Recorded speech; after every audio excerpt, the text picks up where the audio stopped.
getting awfully close to baseball season, and that means close to draft season. Now, one of our most popular shows was a show we did with Tom Araquazo, where we talked about a way to draft players. Well, today we have a completely different kind of draft. We're going to examine that, so stay tuned.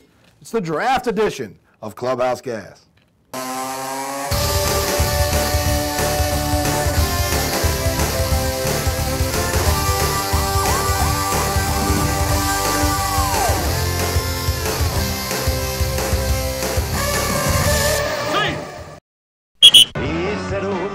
Do or die, got to learn that auction cry, gotta make my mark and be an auctioneer. $25 bidder now, $30, $30 bidder, give me 30, make it 30 bidder, I want $30 bidder, give me 30, who'd bid a $30 bid? $30 bidder now, 35 bidder, give me 35 to make it 35 to make it 35, who would have bid it on a $35 bid? As time went on, he did his best and all could see he didn't jest, he practiced calling bids both night and day. Put up there early that they don't want, so that way somebody else will bid up and use all their points on them, so when the player they want comes up, Nobody's got any points left. Nobody's got any points left and they get them cheap.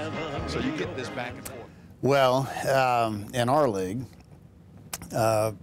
each of the 10 teams is allocated a certain number of points, and in our league it's 10,000. And you can bid on any player that's brought up in the draft up to the maximum number of points you have. And I say maximum number you have, you can carry over points if you don't use your entire number of points or allocated points from year to year. So you could, in fact, have more than 10,000.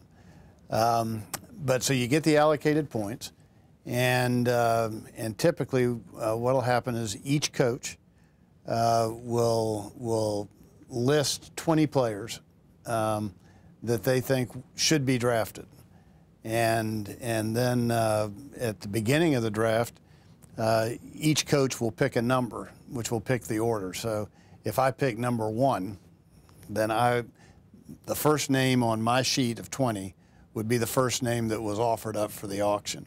If the guy had number 2, then after my guy was auctioned off, that guy would get the next, the top remaining guy on his list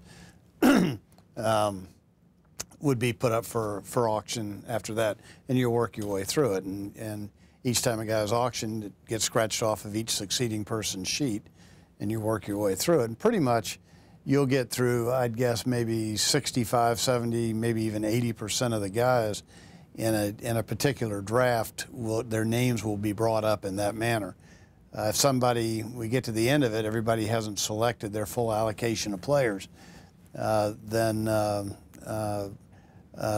they go to alphabetic on the remaining guys who tried out, and that's the way you work your way through it. So you can spend up to 10,000 points. You can spend up to 10,000 points on an individual player.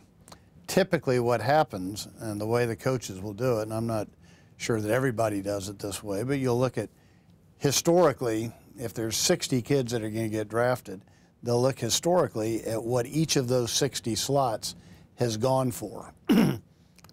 Maybe the number 1 guy has gone on average over the last 5 years at 8,000 points, which gives you sort of a reference point. So you work your way through 1 to 60, allocating out the points that historically that number has gone for, and then you start slotting the players after tryouts and after your research to try to peg, Joe Smith is number 23. Number 23 should go for 650 points. So it gives you kind of a benchmark, and you got to do a lot of research. We have a lot of tools to work with. We've got the coaches' assessments of every player from the prior year. We've got all-star assessments. We've got the tryouts. We've got the order of whatever the selection process was in prior years for earlier leagues, AA, AAA. I personally feel like you get as much information from the coaches' assessments in prior years certainly as you do from tryouts. There are some coaches who do a good bit of scouting, but that's sort of a hit or miss proposition. Everybody has their own kind of style. The good news about a deal like this, particularly when you've got coaches in a league that stay with the program, that you're not changing coaches every year or every 2 years, is not only is it a tremendous amount of fun, you really do get a fairly decent allocation of players. Some years you get a better allocation, some years you get a lesser allocation, but year in, year out, you know, it's pretty fair.